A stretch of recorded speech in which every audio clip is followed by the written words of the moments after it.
अभी तक कितने जो आदमखोर नरभक्षी जो गुलदार हैं उनको आप अंतिम अंजाम तक पहुंचा चुके हैं? मैंने 50 नरभक्षियों को मारा है, 7 को पिंजरों में कैद किया है। जय देवभूमि जय उत्तराखंड दगड़ियों, मेरा जो सोशल मीडिया का जब कभी फॉलोअर छन और मेरा गीतों तय जब कभी जो संगीत प्रेमी सुनदन आप सभी का वास्ता जो गीत मिन आप तय समर्पित करी। बाग लग्यूं चमा मेरी जयरा बची की रे, ये गीत है आपन बहुत प्यार और आशीर्वाद दे। और आज मैं जे शख्सियत दगड़ी बैठी छो मेरे सौभाग्य बिच कि जो क्षेत्रवासी जनता में आजकल गुलदार को जो बहुत ज़्यादा आतंक आदमखोर जो बाघ च वे को बहुत ज़्यादा आतंक च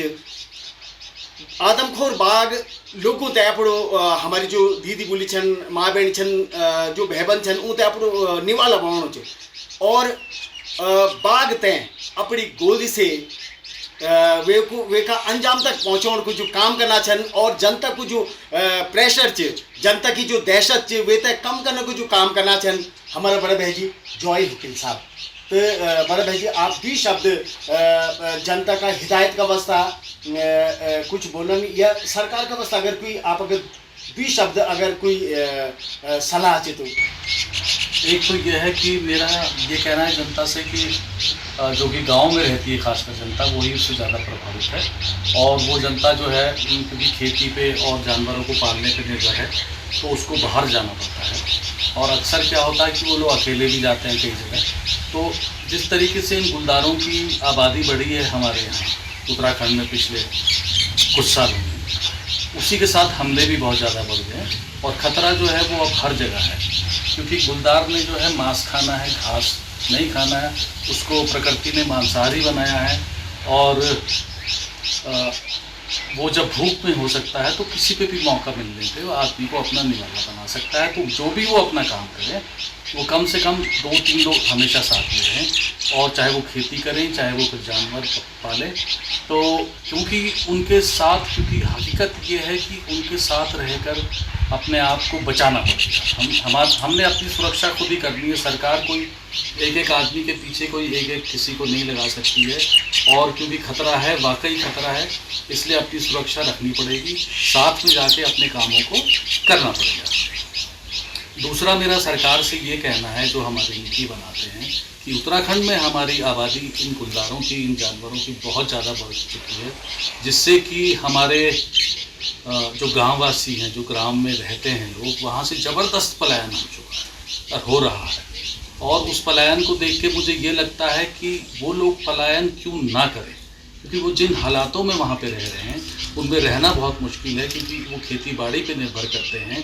और खेती बाड़ी जब वो करते हैं तो दिन में उनकी फसल को जो नुकसान पहुँचाते हैं वो आपके लंगूर और बंदर और रात को उनकी सारी फसलों को जो है वो सुअर रौंद देते हैं तो वो टूट जाते हैं, वो फिर उनके पास करने के लिए कुछ नहीं है। या फिर आपके गुलदार हैं तो आप ये देखिए जिस गरीब परिवार के पास एक बकरी है या फिर उसके पास एक गाय है वो ही उसकी पूंजी है और वही उसका बहुत बड़ा सहारा है। अगर एक गुलदार उसको भी मार देता है तो वो आर्थिक रूप से टूट जाता है और जब एक गुलदार कहीं पे नरभक्षी हो जाता है तो उससे आर्थिक और सामाजिक जो है गतिविधियाँ वहाँ की रुक जाती हैं। इसलिए वहाँ पर जो है लोगों को खतरा है और ये गुलदार उनकी जान देने के लिए तैयार हैं। तो मेरा सरकार से ये कहना है कि आप अपनी नीतियों को जो है फिर से दोबारा हमें सोचना पड़ेगा अगर हमने अपने गांव आबाद रखे हैं। एक तो मेरा ये कहना है कि हमारे उत्तराखंड में 71% ज़मीन जो है वो सरकार वो आपकी फॉरेस्ट की ज़मीन है, बाकी 8% भूमि जो है वो आपकी राजस्व की भूमि है और केवल हमारे पास प्राइवेट ज़मीन जो है वो 20% है। तो आपका जो भी संरक्षण है आप कुछ भी पालें कितना भी पालें पहले तो आपको संख्या की पता होनी चाहिए कि गुलदार को अगर पाले तो उनके लिए खिलाने के लिए आपके पास क्या है। तो उसके लिए सबसे पहले आपको संख्या उसकी देखनी पड़ेगी क्या और ये तय करना पड़ेगा कि हम कितने गुलदार रख सकते हैं। और दूसरा मेरा ये कहना है कि वो जो भी संरक्षण करें वो कृपया हमारी प्राइवेट ज़मीनों पे ना करें जो 71% जो आपकी जंगलात की बुकिंग है आप उसमें करिए, आपको जो कुछ करना है। फिर आदमी का संरक्षण कौन करेगा? अगर वो अपनी ज़मीन पे खेती ना कर पाए और अपनी ही ज़मीन पे वो रह ना पाए, और उसका एक हमारे उत्तराखंड में ज़बरदस्त इस समय जो है एक भय छाया हुआ है। आदमी खेतों में और अकेले जाने में तो भयभीत है, उसके अलावा क्या है कि अपने घरों के पास भी वो सुरक्षित नहीं है। जब वो बेचारा बाहर निकलता है रात में या शाम को या अकेलों में जो घर हैं वो अपने आसपास से भी सुरक्षित नहीं है। तो अगर हमने अपने गाँव को उत्तराखंड के आबाद रखना है और हम चाहते हैं कि यहाँ पर हमारे गाँव बसे रहें, जो कि हमारे एक संस्कृति की आत्मा है, तो हमारे गाँव को